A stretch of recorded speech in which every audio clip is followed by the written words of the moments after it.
Thank you. Could you please sit down so we can start the press conference? As you already know, please sit down. Bitte setzen Sie sich, damit wir die Pressekonferenz anfangen können. Bitte setzen Sie sich. Please sit down. Please sit down. And please, during the press conference, don't use the flashlights. Kein Blitzlicht bitte während der Pressekonferenz. Bitte setzen Sie sich.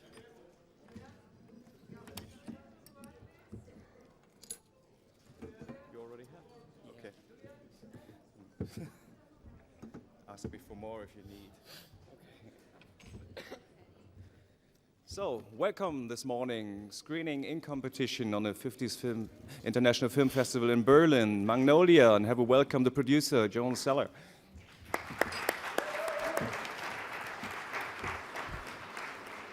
Julianne Moore.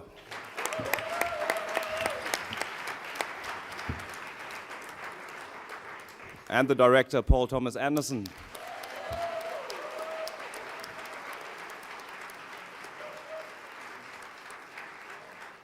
So, your questions, please. Yeah, please wait for the microphone. Could you stand up, please? My name's Eric Hirschbaum. I'm from Reuters. This is to the director, Mr. Anderson. You're taking such a dark look at America. There seems to be a big theme at the festival this year. Do you see such a dark, cynical place in the United States? God, I don't. I think that I think that my movie's a hopeful movie. I hope, and to get there, you got to show the darkness. So I don't exactly have a cynical view of America. I hope, a rather hopeful one. Yeah, please. Ruben Olet from Belgium. You mentioned yesterday that this film is also about growing up with movies. I wanted to ask you and Ms. Moore, in what way do you think that has shaped you as a person, and do you think it's a healthy way to grow up? I want to go first. I think that, you know, it's sort of just in my DNA. Movies are in my DNA. I grew up watching movies. I grew up doing what movies told me to do. And now that I have the opportunity to make them, it sort of would be a lie if I didn't kind of factor that in. You know, I have lived enough real life, but I've also sort of been so informed by movies that it has to be a part of the movie. I think that's why there's that sort of major element running through where the sort of narrator says, and Phil Hoffman says, if this was in a movie, I wouldn't believe it. It's sort of the weird confusion that happens when things really do happen in your life that you've only seen in movies, and you sort of are faced with, how do I deal with this? This isn't just something that I can walk out of. It's something that I have to face. So, you know, is it healthy? I don't know, but I know that that's the way that it is, and I'm just kind of dealing with it and sort of trying to grow up and do all that sort of stuff that makes me a better person. And I don't know. So. I don't think it's unhealthy at all. It's an art form. It's a part of our culture, and like any art form, it's subjective. So when an audience member goes to see a film, they're seeing themselves and their life experience in it. So we're merely you know, part of that cultural experience. My name is Thomas Christensen, Denmark. I have a question for both Mr. Anderson and Ms. Moore. I'd like to know, Mr. Anderson, you've been working with the collective portrait of a group of people. In what way, I mean, why do you choose this way of filmmaking? And to Ms. Moore, what does it mean for your preparation for the film? Do you, I mean, you have a lot of scenes, you don't work with a lot of the other actors. Do you also discuss things and themes with them, or do you concentrate on the actual scenes that you're in? You know, it's interesting because in this particular film, we all had our own little movie to work on, and we all worked in like 2-week increments. So as an actor, you have to be aware of where you are within the grand scheme of things, but you really, you know, first and foremost have to concentrate on what your story is, and then you kind of just lend yourself to Paul, and then he's the one that sort of fits it in schematically through the whole film. The advantage for me is a combination of it's comfortable and allows us to be lazy and not lazy at all. I think the challenge is we don't want to repeat ourselves from what we've done, so we're sort of really on top of making sure that we do something new. But the sort of wonderful lazy part is that we know each other well and really kind of have a good vocabulary. And I write so that I can be around Julianne and Bill Macy, John Reilly, Phil Hoffman. I mean, it's really sort of what I do. And in the case of this movie, the actors dictated the form. It was my desire to be around them, which sort of led to so many stories and so many characters. So that's sort of where I'm coming from with it. And I think it, you know, besides that, she's my favorite actress. It's not like I wanted somebody else, you know. Sort of a wonderful thing is that I've found the actors that I love the most. And there are other actors that I do want to work with, but not right now. Straight on the left, please. Hello, Mr. Thomas, Mrs. Moore. I have two questions here.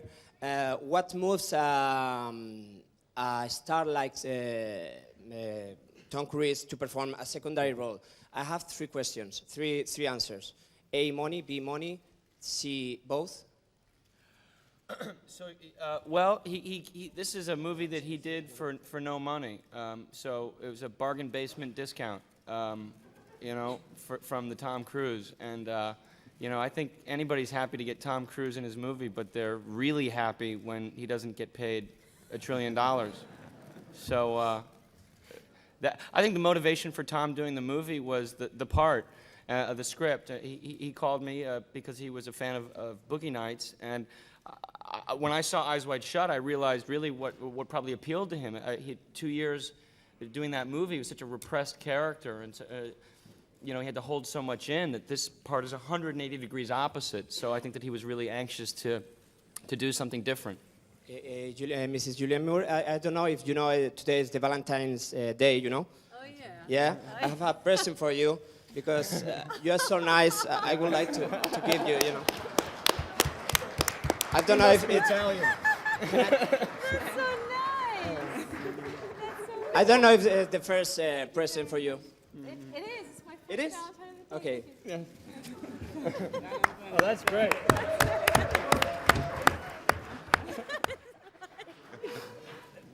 Yeah. Okay, please, next question, please. Like you, I found the film also very hopeful and not cynical, but a bit too hopeful. Like in American Beauty, I don't know if you know. I've seen it, Yes. Certainly. Everything is dark, but at the end, everything is love. It's kind of metaphysical sauce. Right. I really think, but he gets shot in the end of that movie. What? He gets shot in the end of that movie. That's not very hopeful. Yeah, but he's the one who molested his Oh, you're daughter, talking about right? my movie. No, I thought you were talking about in the American Beauty, yes. Oh, but But at the end, he can have a look back to his life. I get very these molestation optimistic, movies yes. confused, you know. It's like. I'm sorry, but what's your question? Yeah. Do you know your question? I'm sorry, I wasn't. Excuse me. It's okay. I'm sorry. No, do you think that's really kind of American style of doing You know, movies? This optimistic kind of movies. Well, you know, there's a lack of optimism just walking down the street. It's sort of hard enough to get through the day. I mean, I know for me, I like to end a movie optimistically, and I would even lie and cheat and make it phony just to get there, just because it makes me feel better. But I also think, though, that we have a culture that is predisposed to optimism. I mean, that's sort of what our country was founded on, this idea that anything is possible and that anyone can achieve anything. So I think that's something that's very pervasive in our culture and in our filmmaking, maybe, as a result. I don't know. What she said. In the back, please. Mario Sacri, Enjoy Radio. A more kind of technical question. Where did you get all these frogs from, and how did you manage the shooting that scenes? Oh, the frogs came from the zoo. No, I'm kidding. It came from a computer. Yeah. JoAnne can talk more about that. Yeah, most of them, I'd say like 80% of them were from a digital computer. ILM did them. We went to like the best place. We did the dinosaurs for Jurassic Park. About the other 20% were like creature effects, and no real frogs were used. So. Yeah, next question, please. Annalisa Alfandari from Il Corriere del Ticino. Your movie for the director reminds me a bit of Altman, Shortcuts. Yes. And I would like to know if you had, which are your favorite directors, if you have one. And it's let me a bit confuse your movie, because I don't know if you wanted also to do a sort of big cinema soap opera, and why? Well, my idea was that that generally 3-hour movies and epic movies like this are reserved for war films or films of important, social topics. And I thought that it would be an interesting idea to take small relationships, sort of, will I fall in love? Can I go to the bathroom? Will my father, talk to me? This sort of thing, and put it in the context of an epic. And a soap opera is sort of, it is a sort of, hopefully, an intellectual soap opera, a smarter version than most soap operas. But just, I thought it was an interesting idea to put it in the context, because those sorts of things are epic to me. I don't know anything about being in a war, or I don't have a lot of social interests. I have interests about family relationships and these sorts of things, and they're epic to me. So they require 3 hours for me. That was the idea. And the other directors that I like, I love Jonathan Demme's work. I really love, and Max Ophuls, and all the usual suspects, John Cassavetes and Orson Welles, people like that. I love most directors. I love. What? Altman. Oh, yeah, I didn't say Altman because you had said it for me. I think it's pretty obvious. Yeah, I think he's fantastic. Yes, please. Hi, Baz Bammy-Boy from England, Daily Mail. This is for the director and for Miss Moore. It strikes me that your landscape in your movies, certainly the last couple, has been the San Fernando Valley. Do you intend to travel out of the valley and make a film elsewhere in the States or anywhere else in the world? And for Miss Moore, can you tell us about the deal on Hannibal? Thank you. I'll let Paul go. They were laughing while you were asking that question, and I think out of necessity for my crew and the people that I work with, I will have to set. They would like to go somewhere else. So I wouldn't like to leave home very much. I really like it there, and I like to sleep in my own bed when I make a movie. But just to please them, I will probably make a movie in the Caribbean or something like that. I haven't written my next film, so, but in all honesty, I do have a little bit of a desire to move on, but it's my home and it's what I know, so I will never leave it. I'll always return. And I want to say about the valley, though. One of the things that's really seriously, one of the things that's really interesting about the San Fernando Valley, I think there was an article I read the other day that, I think a person is moving into LA every second. It's the largest, it's the fastest growing area of the United States right now. So it is a place where you have kind of, at once a very normal suburban American culture and a rapid kind of emerging urban culture, and you have almost everything there. It's one of the most American and modern of our areas, and so it is a really interesting place to make films in. No, it's probably just the most quintessentially American place right now, I think, and it's a place, Los Angeles is a place that's built on fantasy. It's a movie land, so when real life starts to factor into this movie metropolis, things get a little bit weird and interesting. Yeah. And in terms of Hannibal, I'm very, very excited about it. We're in negotiation, and I look forward to completing the deal. When will we shoot the movie? This summer, I think it's in May, actually. Okay. In the back, please. Hello, Rolf van der Reit, working for Cultural News Germany. A question which has nothing to do with Hannibal at all, which is to Miss Moore, though. Watching the film, I was wondering about method acting, and a certain scene struck me when you were collecting all these drugs for your terminally ill husband in the film. How often can you work yourself up in such a state and stay sane, really? I was wondering about that. How often did you shoot that? I don't know how many takes we did, but we did in film you shoot sort of one side of the scene and then the other side of the scene, and we shot all of my coverage before lunch, so that was half a day of shooting. And in terms of the emotional stuff, Paul really, really challenged me. I mean, it was very difficult material, and when I first looked at it, I thought, I can't do this. I just can't. I simply can't. And it was an interesting experience because she is articulating her emotion as she's experiencing it. It's a different kind of emotion or hysteria that I'd never been used to before. And as an actor, it was really exciting. I mean, I really learned a lot and felt very challenged and excited by doing the role with Paul. So I was very lucky. Yes, please. Yes, this is Cristina Carrillo from Vogue. This is a question for Julianne Moore. I wanted to know what is your vision of New York, because in the movie it's such a terrible, dark, and you live in New York, so I would like to know what is your vision. And also the other question is, you say you wanted to do your character more human because in fact it's very hysterical, so I wanted to know if you could also explain it a little bit more. Explain my characters. No, the character you play is like hysterical all the time, but I read, in the press kit that you were saying that you wanted your character to be more human, and that's what you try to do. And I wanted to know if you could explain this a little bit more. Thank you. I think that probably what I was trying to say is that whenever I work on a character, I find the most human elements in it. I find what speaks to me and what I think other people relate to, and this notion of somebody discovering what they're feeling as they're feeling it and expressing it is interesting, and in that it's based in something that's actually happening to somebody having a personal discovery about who they are. She's a character who is not who she appears to be, and she's not who she wants to be. So it's an interesting and I think a very human struggle when we feel that we've somehow gotten divided from ourselves. So that's what I was looking for in her always, is to ground her in that kind of reality. And in terms of New York, I love New York. I think there's it's my home, and it's the one place in the world where I feel like there's a sense of any possibility of anonymity and community at the same time. I mean, I really feel very much at home there. It's not scary at all.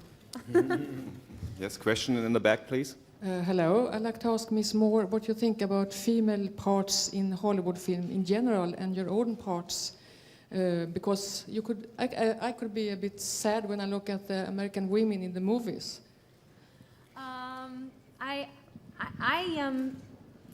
You mean in terms of how women are represented in film? Well, I think that there are obviously lots of different kinds of people represented in the movies. I mean, in terms of, are you talking about like there being more men, or I'm not too sure what the question is. I mean, yeah. Next question, please. In terms of roles for women? Pardon me?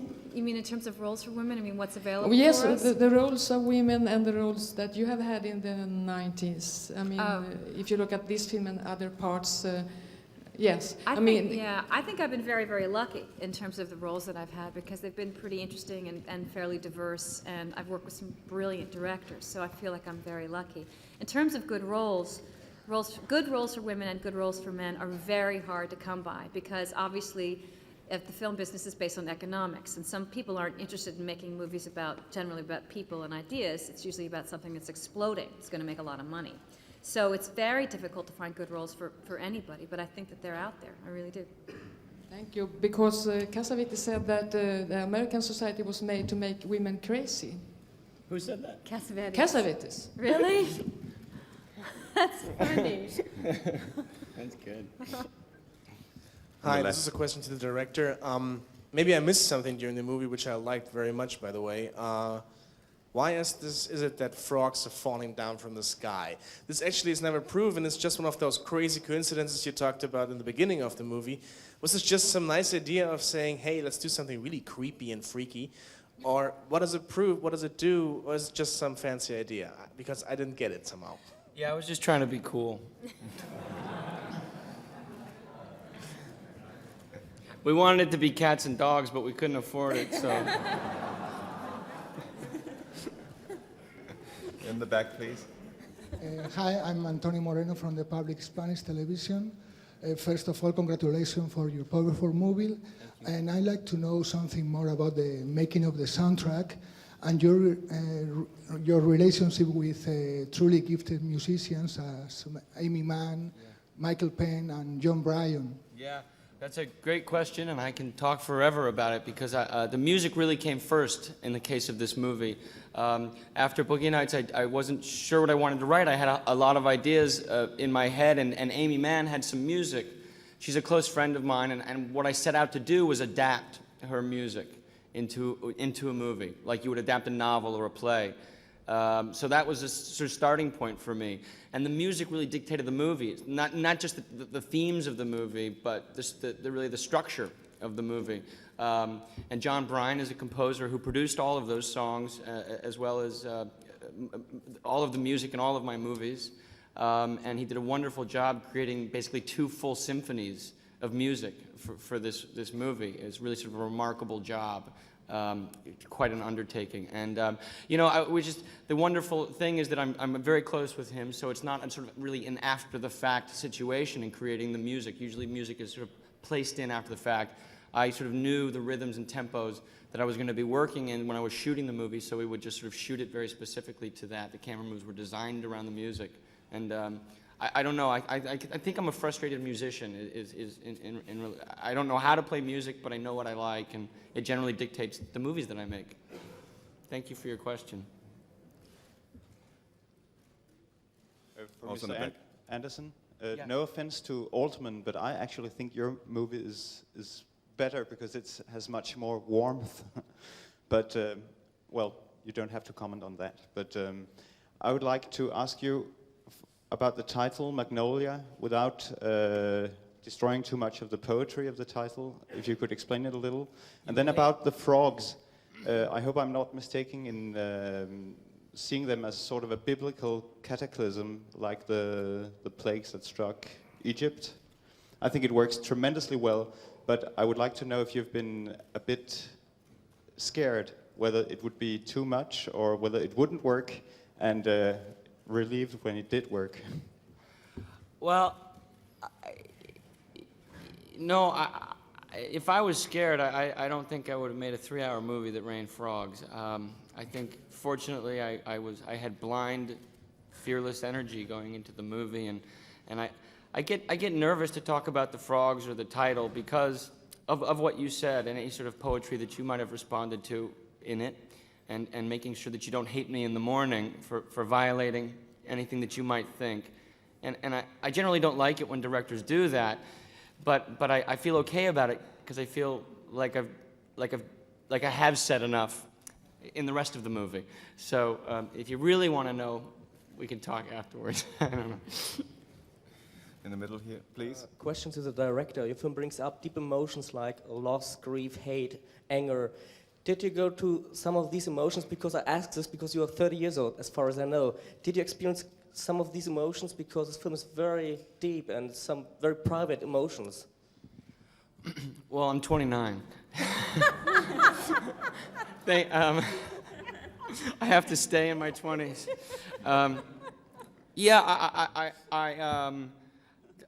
I think the movie is very private. Without being too private, right now it is very private, and it's really such a personal movie, and I think that I always aim to write what I know and what I've been through and what I want to be, and that's the best way that I can describe it. These are all things that I think, regardless of my age, I think, you know, remember being a baby and feeling these same emotions. So I don't know.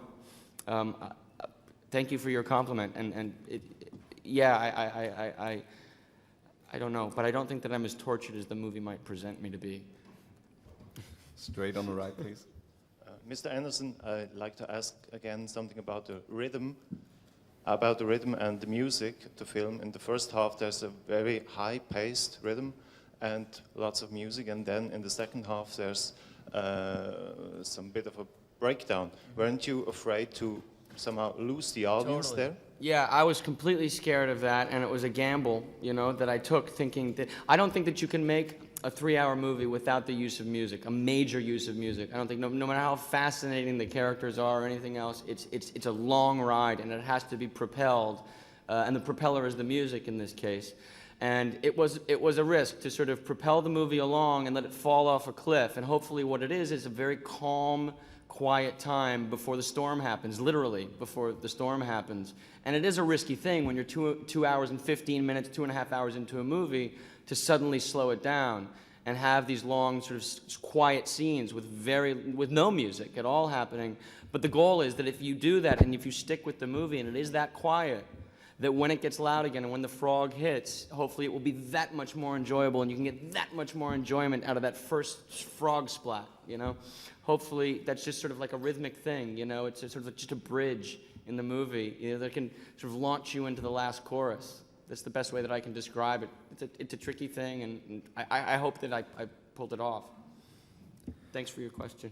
Sadly, we don't have the time as long as the movie for the press conference. So thank you for JoAnne, Julianne, and Paul Thomas, and thank you for your attention. Thank you.